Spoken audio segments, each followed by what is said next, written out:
నా వ్యాపారం మంచిగా అయ్యేటట్టుగా చూడు ఆంజనేయ స్వామి. అన్నా ఒక 500 రూపాయలు యాపిల్ పండ్లు ఇవ్వు.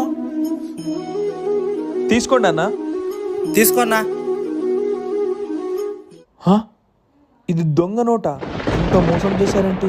ఏంటి ఆంజనేయ స్వామి ఇలా జరిగింది? రే ఏంట్రా నన్నే మోసం చేద్దాం అనుకున్నావా? యాపిల్ బదులు రాళ్ళు ఇచ్చావు.